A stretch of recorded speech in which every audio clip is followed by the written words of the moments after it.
Halo, jumpa lagi di channel Five and Chemistry. Video kali ini melanjutkan video sebelumnya, pembahasan soal assessment akhir semester 1, kelas 11A. Ini bagian PG yang kedua. Bagian PG yang pertamanya, part satunya ada di video sebelumnya, soal nomor 1 sampai nomor 19.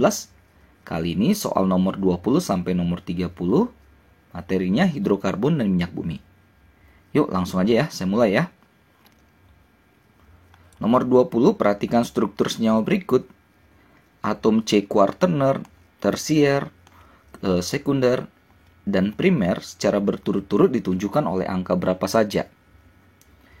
Kalau C kuartener itu C yang dari 4 tangannya berikatan dengan C lain. Nah ini kuartener nih. Ini ada langsung kelihatan di nomor 7 ini. C yang nomor 7 maksudnya ya. Itu semuanya dia berikatan dengan C lain. 4 tangannya. Pasti dia kuartener. Nah, kebetulan 7 cuma ada di opsi C. Udah pasti jawabannya yang C. Kalau yang tersier, dari 4 tangannya, 3 ke karbon, 1 lagi ke hidrogen. Nih. Ya, jadi ke hidrogennya cuma 1, CH dia. Sekunder, 2 ke C, 2 ke H. Jadi cari aja yang CH2. Nomor 2 ini bisa. Nomor 1 primer. Yang ujung-ujung CH3 itu primer semua. Jadi 20 yang C ya. Nomor 21, perhatikan rumus struktur suku alkana berikut. Nama suku alkana tersebut berdasarkan UPEC adalah. Nah, jadi saya buat lagi satu lagi di sini ya. Buat perbandingan. CH2CH, CH2CH3. Lalu di sini ada C, CH3, CH3, CH3. Nah, kalau kita ambil induknya seperti ini, C induknya kan 5. Tapi cabangnya cuma 1. Namanya tersier butil. Cabangnya cuma 1. Tapi kalau kita buat seperti ini ke bawah. Nah, induknya sama-sama 5. Tapi cabangnya ini ada 3. Ya, jadi dengan jumlah induk yang sama, kita pilih cabang yang lebih banyak. Maka kita pilih yang ini, bukan yang ini. Sambung ya. Tinggal kita nomornya dari bawah ya, hati-hati. Jangan dari kiri. 2, 3, 4, 5. Karena kalau dari bawah tuh cabangnya dapat di nomor 2. Nomor 3 ada etil. Nomor 2 ada metil dengan metil. Berarti 2,2. Tapi etil dulu disebut karena abjad ya. 3 etil, 2,2 dimetil. Induknya 5 jadi penta. Yang bravo.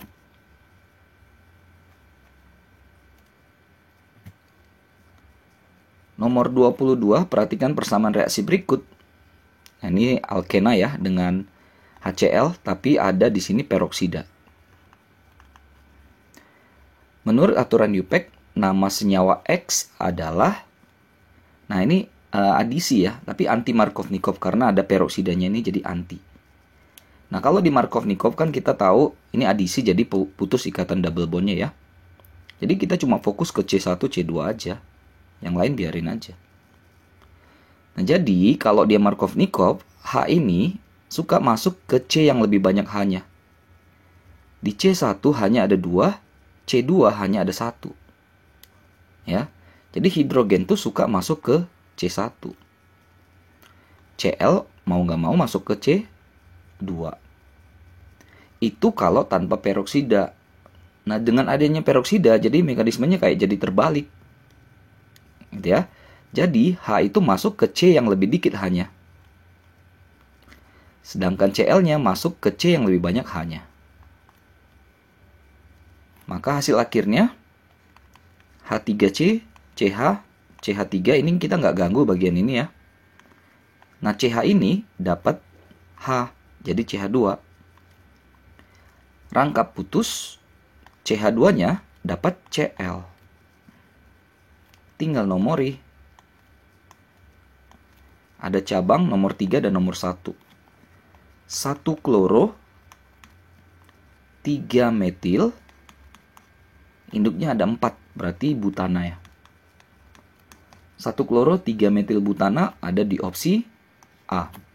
Jadi hati-hati ya dengan keberadaan peroksida ini, jadi berkebalikan ya dengan si Markovnikovnya. 23, perhatikan reaksi berikut.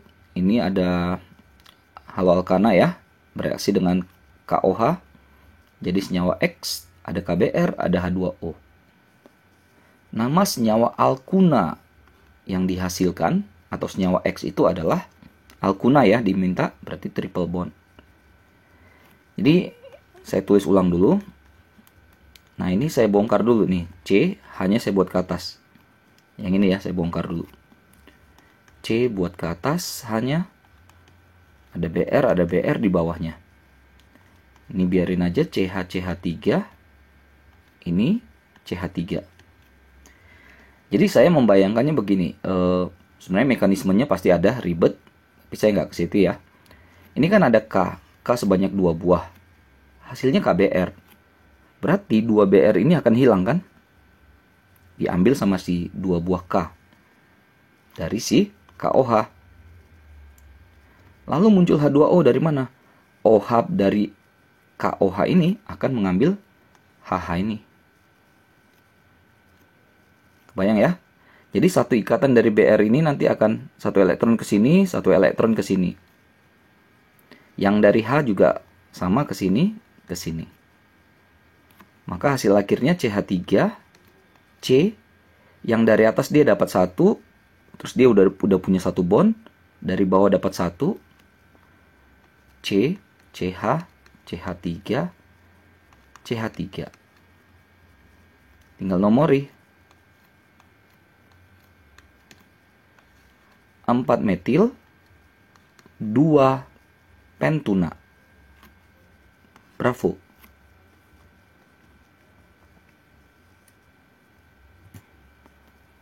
Nomor 4, senyawa berikut yang memiliki isomer geometris. Geometris itu isomer ruang ya, ada cis dan trans. Berlaku untuk alkena. Ya, untuk alkena. Ada rangkap di CC-nya. Yang A nggak ada rangkapnya, yang B nggak ada rangkapnya, yang C boleh, yang D ini una, nggak bisa, yang E juga boleh. Tinggal kita bongkar dulu C dengan E. Ini ya saya bongkar yang C, CH3, ini C, terus dia juga punya Cl, rangkap C, H ini saya pecah lagi jadi H, CH3. Nah yang seperti ini karena masing-masing C kiri itu mengikat atom atau gugus yang beda nih. C yang kanan juga beda kan, H dengan CH3. Tapi C kiri dan C kanan dia mengikat yang sama-sama punya CH3. Gitu ya. Nah ini kebetulan CH3-nya bentuknya kayak seberang-seberangan, ini namanya trans. Tapi kalau bisa trans berarti bisa di flip, nanti jadi cis. Artinya yang C ini punya isomer geometris atau ruang. Kenapa E nggak bisa? Kalau dibongkar ini, C rangkap C, ini CH3, terus ini CH3 juga. Ini CH3, ini Cl. Kan aturannya dalam satu C tidak boleh ada yang sama nih, yang diikatnya. Paham ya? Maka ini tidak membentuk cis dan trans. Tidak ada isomer geometris. 24 C. 25, perhatikan reaksi berikut. Ada ini bromobutana ya, 2 molekul. Dengan logam natrium jadi zat X tambah 2 NaBr produknya ya. Jenis reaksi pembentukan alkana dan nama senyawanya yang dihasilkan itu secara berurutan adalah apa? Logam natrium di sini dia menandakan sintesis dari Wurtz ya. Jadi pembuatan alkana dengan mereaksikan haloalkana dengan logam natrium sampai nanti keluar NaBr karena Br-nya diambil gitulah. Nah jadi bayanginnya gini, ini saya bongkar dulu ya posisinya, lihat ya, saya buat CH3 lalu CH2 lalu CH Br, CH3. Kan ada 2 molekul ya. Perhatikan ya, CH3, CH2, CH, CH3. Ini Br-nya. Nah, jadi 2 Br ini diambil nanti dengan si 2Na itu.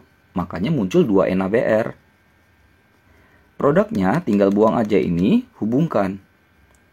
Berarti kan ke bawah aja ya. CH3, CH2, CH. Terus dia berikatan dengan CH yang bawah ini kan. Jadi kan yang ini dengan yang ini berikatan. Ya, jadi ada CH. Ini masih ada CH3 ya. CH2, CH3. Kalau kita nomori 1, 2, 3, 4, 5, 6. 3 metil dengan 4 metil jadi 3,4 dimetil. Induknya 6 berarti heksana. Opsi yang tepat yang E. Kalau Dumas itu dia campurin garam natrium karboksilat ya dengan NaOH gitu. Kalau si Grignard itu pembuatan alkana, dia mereaksikan magnesium halida, alkil magnesium halida. Biasanya simbolnya RMgX dengan air. Nanti jadi alkana. Tapi kalau pakai Na itu si Wurtz. Yang E ya, nomor 25. Nomor 26, senyawa hasil reaksi antara normal butana dengan klorin mempunyai isomer sejumlah berapa banyak. Nah, ini saya juga nggak dapat sebenarnya. Saya nggak paham ini. Ini kan butana ya. Kalau direaksikan dengan klorin itu kan gas ya, Cl2. Biasanya dia butuh panas gitu, heat. Kalaupun direaksikan, kemungkinan terbentuknya itu senyawa cuma 2. Ya, jadi Cl itu cuma 1 aja yang masuk ke masing-masing. Jadi antara ini dengan ini, kan kalau diperhatikan sama kan? Sama-sama CH3, sama-sama ujung. Artinya Cl itu bisa masuk di salah satu saja di antara kedua ini. Misalnya CH3, CH2, CH2, CH2, Cl. Misalnya masuk ke sini 1. Ya, karena kalaupun kita taruh di sini nanti Cl-nya, pasti namanya sama, ya nggak? 1 klorobutana. Karena dia ekuivalen nih istilahnya. Kayak ya cuma istilahnya simetris gitu ya. Sama juga kalau kita perhatikan CH2 ini. Jadi kita taruh di manapun di antara kedua ini salah satunya pasti sama aja namanya. CH3, CH2, CH, Cl, CH3. Kalau kita taruh nanti di sini Cl-nya sama aja, cuma di flip aja, dibalik. Ya, tapi artinya cuma ada 2 gitu. Saya nggak tahu kenapa bisa jadi 4, 5, 6, 7, 8. Oke, saya kurang paham maksudnya ya. Tapi mudah-mudahan kalau ada teman yang paham, boleh di sharing ya di kolom komentar. Saya fokus saja lanjut. 27 diketahui beberapa senyawa turunan alkana ada 5 urutan senyawa dari yang memiliki titik didih paling tinggi. Semua senyawa alkana-alkana itu nonpolar. Artinya dia nanti cuma punya gaya antar molekul yang disebut dengan London, gaya London. Gaya London ini dipengaruhi oleh Mr dan juga bentuk. Bentuk itu maksudnya rantainya lurus atau rantai yang bercabang-cabang gitu. Rantai lurus punya titik didih lebih tinggi daripada rantai yang banyak cabangnya. Dengan catatan jumlah C-nya sama. Misal yang 1 butana ya C-nya 4 rantai lurus. Normal pentana ya C-nya 5 rantai lurus. Metana C-nya 1. 2 metil propana. 1, 2, 3 ada propana, ada C-nya di sini metil. 3 metil hepta. Hepta itu kan 6 ya. Ini udah 5, 6. Di nomor 3 ada C. Saya buat sini deh. Kalau dari MR ini kan berarti menyatakan jumlah C ya. Kita bisa lihat patokannya di sini jumlah C. Karena kalau jumlah C banyak, pasti MR-nya juga banyak.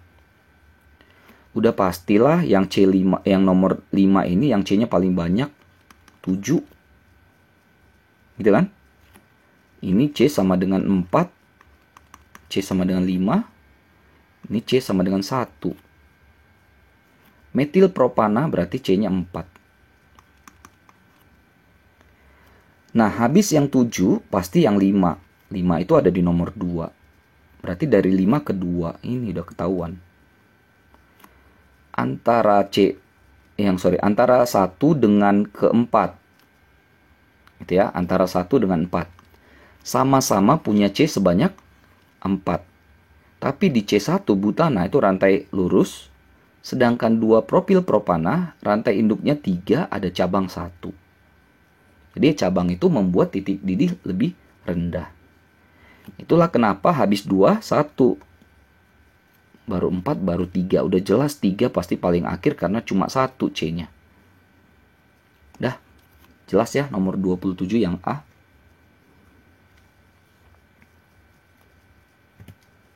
28, perhatikan tabel penyulingan bertingkat. Ya, destilasi bertingkat dari minyak bumi. Ada 5 data. Bahan bakar kendaraan bermotor menggunakan fraksi angka yang berapa?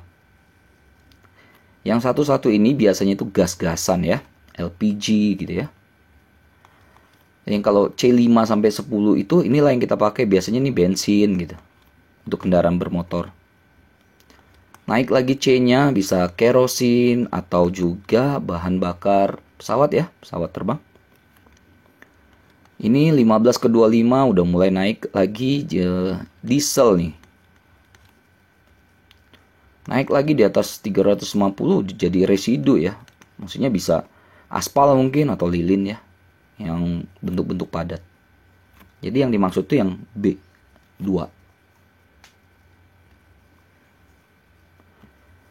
Nomor 29, penghilangan unsur belerang, sulfur pada bahan bakar dilakukan dengan proses udah pasti desulfuring, mengeluarkan atau menghilangkan sulfur pada ini minyak bumi ya. Yang B, cracking itu kayak patah pecah gitu. Jadi rantai panjang jadi pendek. Desulfuring yang menghilangkan sulfur. Polimer itu jadi dari yang mono, satu buah, itu bergabung membentuk yang poli, yang banyak. Gitu. Destilasi bertingkat ini pemisahan berdasarkan perbedaan titik didih. Kuncinya di titik didih itu, si destilasi bertingkat ini. Perengkahan termal ini sebenarnya mirip aja dengan cracking ya. Perengkahan tuh bahasa dari cracking ya. Tapi dia pakai suhu tinggi ini. Udah kalau sulfur dihilangkan dengan desulfuring prosesnya. Yang Bravo. Terakhir beberapa dampak negatif pembakaran bahan bakar fosil. Terbentuk kabut asap, hujan asam, fungsi hemoglobin terganggu, efek rumah kaca, pemanasan global. Akibat yang ditimbulkan oleh adanya peningkatan kadar SO2 dan NOx di udara ditunjukkan oleh nomor berapa saja.